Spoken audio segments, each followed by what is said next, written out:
Hello friends, this video is about cloud computing. I am going to give introduction on cloud computing. People have different opinions on cloud computing, but I am going to concentrate on the technical part of it as a computing model. And one more interesting thing about this video is I am making this video in Hindi. Hope this may be easy for understanding and also it will be helpful for remembering the topic. Okay, let us start. Introduction को मैंने 3 topics में बांटा है, 3 सब topics में. Computing models है, evolution of cloud computing और cloud business. जैसे कि मैंने बताया है, लोगों का अपना अपना ओपिनियन है, अलग अलग ओपिनियन है क्लाउड कंप्यूटिंग के बारे में.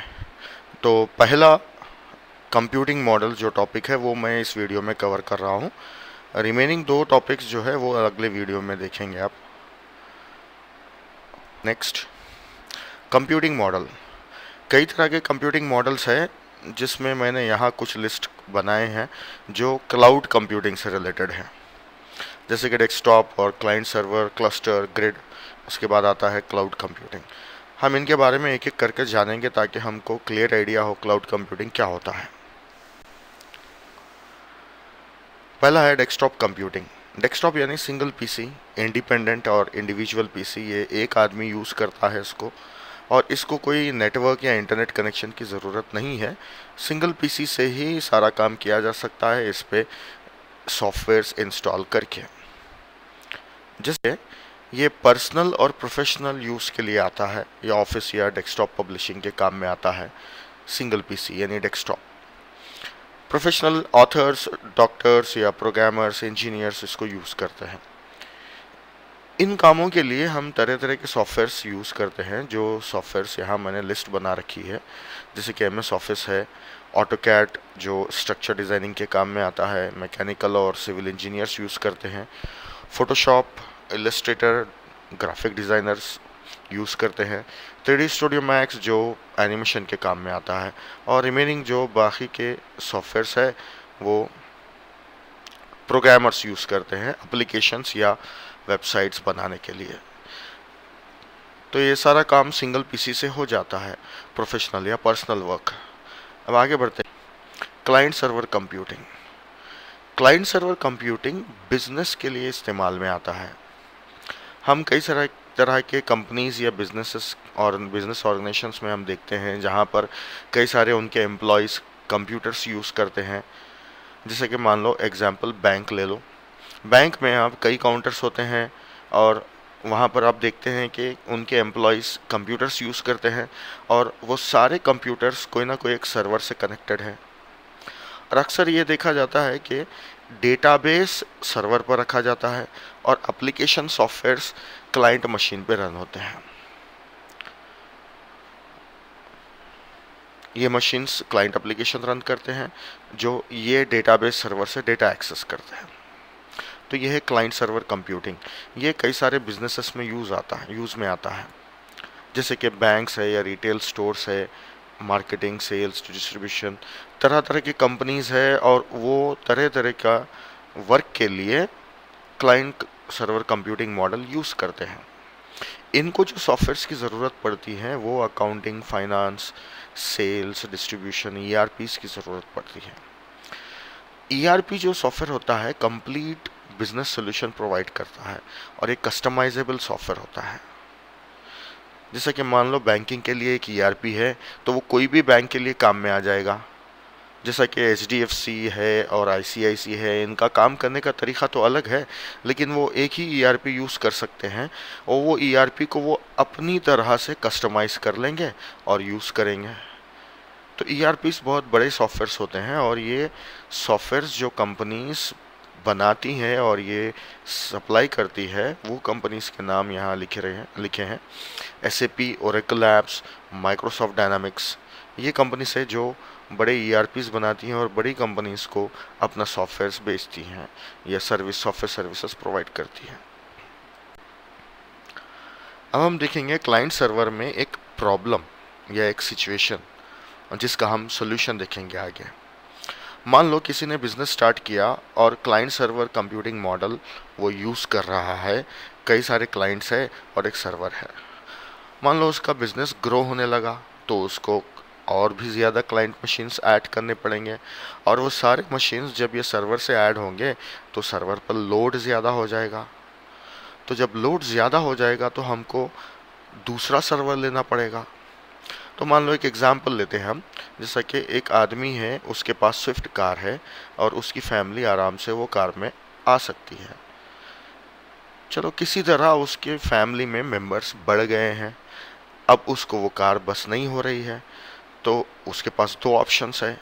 चाहे तो वो बड़ी कार ले सकता है या तो फिर और एक स्विफ्ट कार ले सकता है, जिसमें दोनों कार मिलाकर उसकी फैमिली आराम से आ जाएगी। उसी तरह जब ये कई क्लाइंट्स एक सर्वर से कनेक्ट होंगे और इस पर लोड ज़्यादा हो जाएगा तो हमारे पास दो ऑप्शंस है। पहला, या तो ये सर्वर हटाकर हाई कॉन्फ़िगरेशन वाला सर्वर लगा दो, जिसको हम यूजुअली मेन फ्रेम कहते हैं, या दूसरा ऑप्शन ये है कि इसी तरह का और एक सर्वर लगा दो ताकि दो सर्वर्स मिलकर एक जैसा काम करेंगे और इस सारे क्लाइंट्स को सर्विस प्रोवाइड करेंगे। तो ये मॉडल था क्लस्टर कंप्यूटिंग। इस डायग्राम में, इस पिक्चर में देख सकते हैं आप, एक से ज़्यादा सर्वर्स लगे हैं, वो मल्टीपल क्लाइंट्स को सर्विस प्रोवाइड कर रहे हैं और ये दो सर्वर्स मिलकर लोड बैलेंस कर रहे हैं। तो लोड बैलेंसिंग या लोड शेयरिंग के लिए क्लस्टर कंप्यूटिंग यूज़ होती है। जब कंप्यूटिंग रिसोर्सेज की ज़रूरत ज़्यादा पड़ने लगती है तो हमको एक से ज़्यादा सर्वर्स ऐड करने की ज़रूरत पड़ती है। ये दो जो सर्वर्स है ये होमोजेनस सर्वर्स होंगे, यानी इन पर ऑपरेटिंग सिस्टम एक जैसा होगा, शायद हार्डवेयर कॉन्फ़िगरेशन भी एक जैसा ही होगा और इन पर जो सॉफ्टवेयर्स रन हो रहे होंगे वो भी एक जैसे होंगे। यानी ये डेटाबेस सर्वर है तो ये भी डेटाबेस सर्वर है।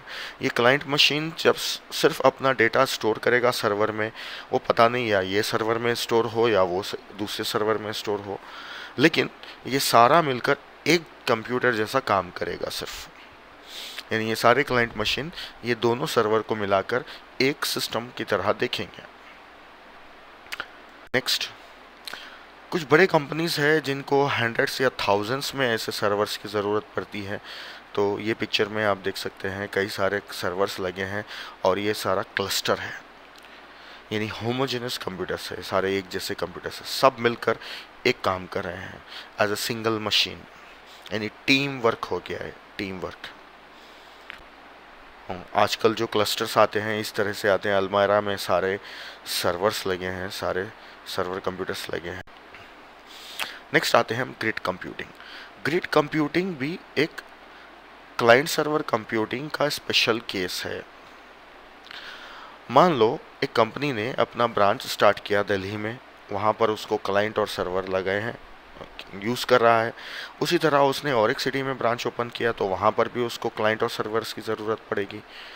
तो इस तरह अगर इसका बिजनेस फैलता जाए अलग अलग सिटीज़ में तो ये चाहेगा कि ये सारे सर्वर्स एक नेटवर्क में आ जाए ताकि सारी कंपनी के सारे ब्रांचेस मिलकर एक ऑर्गेनाइजेशन जैसा काम कर सके। तो ये डिफरेंट ज्योग्राफिकल लोकेशंस पर मशीन्स है और वो सारे मशीन्स को एक जैसा एक सिस्टम में कनेक्ट किया जा सकता है, एक नेटवर्क में कनेक्ट किया जा सकता है, तो उसको कहेंगे ग्रिड। तो ये एक सिचुएशन है या एक स्पेशल केस है जिसमें सर्वर्स फिजिकली डिफरेंट लोकेशंस पर है। तो क्लस्टर और ग्रिड में एक डिफरेंस ये हो गया कि क्लस्टर में सारे मशीन्स एक जगह रहेंगे और ग्रिड में मशीन्स डिफरेंट लोकेशंस पर भी हो सकते हैं। नेक्स्ट, हम क्लाइंट का सर्वर कंप्यूटिंग में एक सिचुएशन देखेंगे और एक स्पेशल केस देखेंगे जो कि फिर ग्रिड कंप्यूटिंग की तरफ जाता है। मान लो एक ऑर्गेनाइजेशन अलग अलग सर्विसेज रन करना चाहती है, जैसा कि डेटाबेस सर्वर चाहिए, उसको ईमेल्स सेंड और रिसीव करने के लिए मेल सर्वर चाहिए, फाइल्स स्टोर करके रखने के लिए फाइल सर्वर चाहिए। तो एक से ज़्यादा सर्वर्स चाहिए अलग अलग सर्विसेज के लिए। तो ये हेट्रोजेनस सर्वर्स हो गए। शायद इन पे ऑपरेटिंग सिस्टम भी अलग हो, ऐसा भी हो सकता है, लेकिन ये सारे सर्वर्स मिलकर एक सिस्टम जैसा काम करेंगे। तो ये सारे डिफरेंट सर्वर्स जो अलग अलग सर्विस प्रोवाइड कर रहे हैं मिलकर एक सिस्टम जैसा काम करेंगे, तो ये भी ग्रिड कंप्यूटिंग ही कहलाएगा। ये पिक्चर में आप एग्जांपल देख सकते हैं जिसमें एक सर्वर पे एक्टिव डायरेक्टरी रन हो रहा है, तो फाइल सर्वर रन हो रहा है। नेक्स्ट में मॉम सर्वर यानी मेल ऑर्डर मैनेजमेंट सर्वर कहेंगे, या एक में मेल सर्वर रन हो रहा है जो कि ईमेल सर्वर कहते हैं। तो ये डिफरेंट सर्विसेज प्रोवाइड कर रहे हैं अलग अलग मशीन्स। तो ये सारे मशीन मिलकर एक सिस्टम बनेगा जिसको हम ग्रिड कंप्यूटिंग कहेंगे। ये मशीन सेम लोकेशंस पे भी हो सकते हैं या डिफरेंट लोकेशंस पर भी हो सकते हैं। अब आते हैं cloud computing. Cloud computing grid और क्लस्टर कंप्यूटिंग का कॉम्बिनेशन है। मान लो एक मल्टीनेशनल कंपनी है जिसके ब्रांचेस सारी दुनिया में हैं, अलग अलग कंट्रीज में इसके ब्रांचेस हैं। तो हर जगह इसके सर्वर्स लगे हैं, यानी कंप्यूटिंग रिसोर्स, कंप्यूटिंग इंफ्रास्ट्रक्चर के लिए इसके सर्वर्स लगे हैं। तो ये सारे सर्वर्स मिलकर एक ग्रिड बन गया। ये बबल्स देखेंगे आप, ये सारे बबल्स ज्वाइन करके ग्रिड बन गया, और हर बबल के अंदर एक से ज़्यादा सर्वर्स लगे हैं। तो वो एक से ज़्यादा सर्वर एज ए क्लस्टर काम करेंगे। तो ये ग्रिड ऑफ क्लस्टर्स है, यानी क्लस्टर्स का ग्रिड हो गया है। तो इसको कहेंगे क्लाउड कंप्यूटिंग।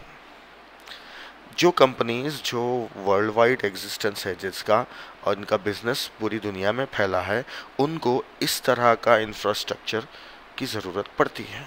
जैसे कि एग्जाम्पल कंपनीज ले लो, टोयोटा है, वॉलमार्ट या सिटी बैंक, इनको इस तरह के इंफ्रास्ट्रक्चर की ज़रूरत पड़ती है। और ये कंपनीज के खुद के ओन क्लाउड होते हैं, यानी कई हंड्रेड्स या थाउजेंड्स सर्वर्स मिलाकर इनका एक नेटवर्क बना होता है।